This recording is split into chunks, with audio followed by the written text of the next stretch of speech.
अस्सलाम वालेकुम एवरीवन, कैसे हैं आप सब। उम्मीद है आप सब ठीक होंगे। तो आज मैं आपके साथ ईद के लिए एक बहुत ही ज़बरदस्त किस्म की रेसिपी शेयर करने वाली हूँ, क्योंकि ईद पर पुलाव बिरयानी तो मस्ट बनना ही बनना होता है और साथ में कोरमा बन जाए तो फिर क्या ही बात है। लेकिन इस बार आपने इस ईद पर इस रेसिपी को ज़रूर बनाना है, ज़रूर ट्राई करना है। यकीन करें, घर में अगर दावत है, गेस्ट आए हुए हैं तो सब सरप्राइज हो जाएंगे। इतनी ही मज़े की बनती है कि आप इसको बनाकर फ्रीज भी कर सकते हैं और एडवांस में बनाकर रख भी सकते हैं। और आप चेक करें कितने सॉफ्ट बने हैं। तो सबसे पहले हम इसकी डो रेडी करेंगे। हाफ कप यहाँ पर मैंने नीम गरम दूध ले लिया है। 1 टीस्पून इसके अंदर हम इंस्टेंट ईस्ट ऐड करेंगे। 1 टीस्पून चीनी ऐड करेंगे। इसको हमने अच्छी तरह से मिक्स कर देना है ताकि हमारा जो ईस्ट है वो एक्टिवेट हो सके। अब हम इसके अंदर ऐड कर देंगे मैदा। तो यहाँ पर मैंने 2 कप मैदा ले लिया है जो कि 250 ग्राम बनता है। 2 टेबलस्पून इसके अंदर हमने कुकिंग ऑयल ऐड कर देना है। 1 टीस्पून नमक ऐड कर देंगे। 2 टेबलस्पून इसके अंदर हमने फ्रेश दही ऐड कर देनी है, इससे इसके अंदर बहुत सॉफ्टनेस आती है। अब इसको हमने अच्छी तरह से मिक्स कर देना है।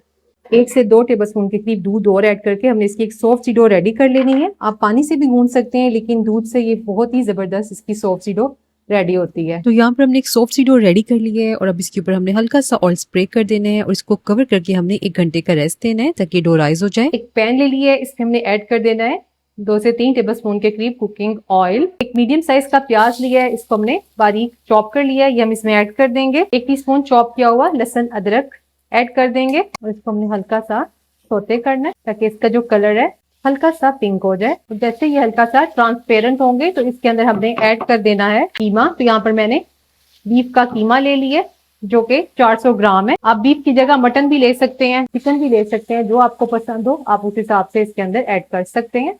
इसको डालकर भी हमने अच्छी तरह से मिक्स कर लेना है। बीफ को भी यहाँ पर मैंने ये देखिए अच्छी तरह से इस टाइम पर 1-2 मिनट तक हमने इसको भून लेना है।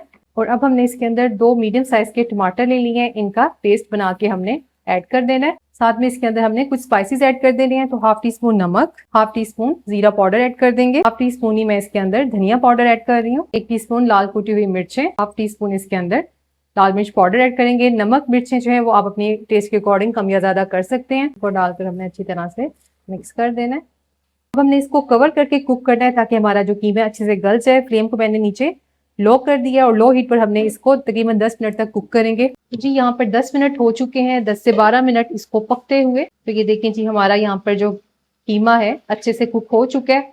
और अब इस टाइम पर मैं इसके अंदर ऐड कर रही हूँ 2 से 3 टेबलस्पून यहाँ पर मैंने शिमला मिर्चें ऐड कर दी हैं। थोड़े से यहाँ पर ब्लैक ऑलिव ऐड कर दी हैं, आप अपनी पसंद की कोई भी वेजिटेबल ऐड कर सकते हैं। अब हमने इसके अंदर थोड़ी सी 1/2 टीस्पून के करीब ओरिगेनो स्प्रिंकल कर देनी है, इससे भी बहुत जबरदस्त टेस्ट आता है।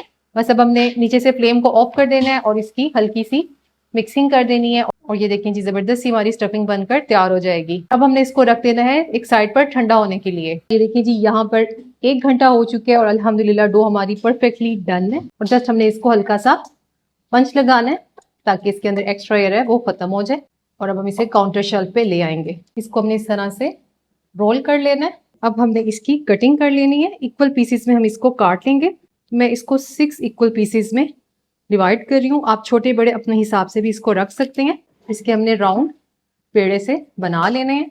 यहाँ पर मैंने एक बेकिंग ट्रे ले ली है, इसको हमने ऑयल से अच्छी तरह से ग्रीस कर लेना है। आप कोई ढक्कन भी ले सकते हैं स्टील या सिल्वर का। और अब हमने एक एक करके पेड़ा उठाते जाना है। यहाँ पर हमने इस तरह का पेड़ा ले लिया है। सबसे पहले हमने इसको दूध में डिप करना है, फिर हमने इसको सीधा ले चलना है सफेद तिलों के अंदर और हल्का सा ऐसे हमने इसको प्रेस कर देना है ताकि सफेद तिल अच्छी तरह से इसको लग जाए। ठीक है, और अब हमने इसको निकाल लेना है।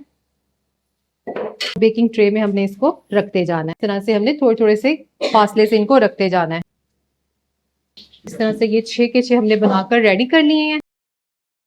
अब हमने इस तरह की कोई सी भी कटोरी ले लेनी है, ऐसे हल्का सा आपने प्रेस कर देना है सेंटर में रख के और फिर कटोरी को उठा लेना है, जिससे बड़ी परफेक्ट सी इसकी शेप बन जाती है। ठीक है, आप ग्लास भी रख सकते हैं जो नीचे से राउंड हो।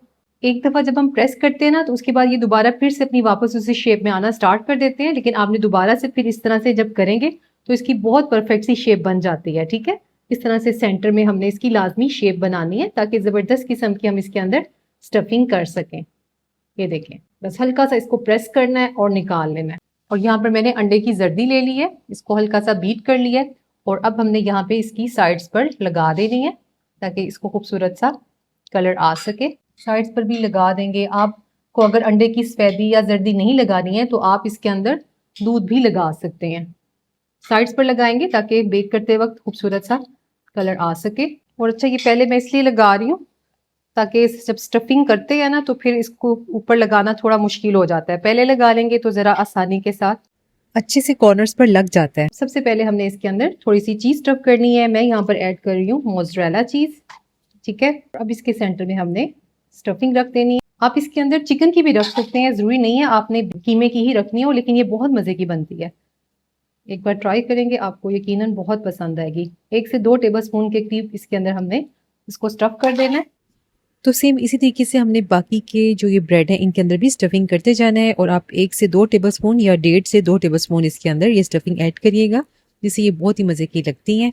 फिर इसके ऊपर हमने मोज़रेला चीज़ या चेडर चीज़ ऐड कर देंगे। मैंने यहाँ पर दोनों ही चीज़ ले ली है, चेडर चीज़ और मोज़रेला चीज़ दोनों को मिक्स कर लिया है और ये हमने इसकी टॉप लेयर पर लगा देनी है और साथ में ब्लैक ऑलिव्स लगा रहे हैं जिससे इसकी लुक बहुत ही प्यारी आती है। और साथ में शिमला मिर्च जो है वो कटी हुई इसके ऊपर लगा देंगे। इस तरीके से ये देखें, ये मैंने सभी रेडी कर लिए हैं। और अब इसके ऊपर हमने चिली फ्लेक्स हल्की हल्की सी स्प्रिंकल कर देनी है।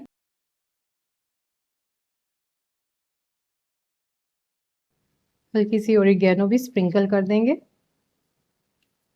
और अब हमने इसको बेक कर लेना है। मैं इसको ओवन में बेक कर रही हूँ। ओवन को मैंने 180 डिग्री पर 10 मिनट पहले प्रीहीट कर ली है।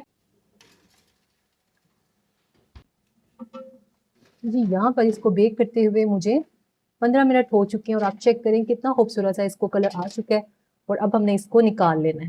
माशाल्लाह चेक करें, बहुत ही ज़बरदस्त किस्म की हमारी ये ब्रेड रेडी है और आप इसको इस बकरा ईद पर ट्राई करें, यकीन करें सबको मज़ा आ जाएगा।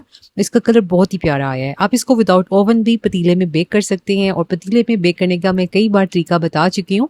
अब आपने इसको लो हीट पर बेक कर लेना है और पतीले में बेक करने पर इसको कम अज़ कम 20 से 25 मिनट लगेंगे। तो ये ब्रेड बहुत ज़्यादा सॉफ्ट बनकर तैयार होती है। आप इसको एक बार ट्राई करेंगे, इंशाल्लाह आपको ये बहुत पसंद आने वाली है। और अच्छा, इस ब्रेड की खास बात यह है कि आप इसको फ्रीज भी कर सकते हैं। फ्रीज करने का तरीका बिल्कुल सिंपल है। आपने जस्ट इसको 7 मिनट के लिए बेक करना है और 7 मिनट बेक करने के बाद आपने इसको ओवन से बाहर निकाल लेना है, या विदाउट ओवन भी बना रहे हैं तो आपने इसको थोड़ी देर के लिए ठंडा कर लेना है और उसके बाद आपने इसको फ्रीज कर देना है किसी भी फॉइल पेपर में, या आपने शॉपर में रैप करके या जिप लॉक बैग में डालकर आपने इसको फ्रीज कर लेना है। और दोबारा जब आपने यूज करना है तो मजीद आपने 7 से 8 मिनट के लिए इसको 180 डिग्री पर 10 मिनट के लिए बेक कर लेना है। तो ये बेहतरीन सी हमारी जो ये ब्रेड है रेडी हो जाएगी।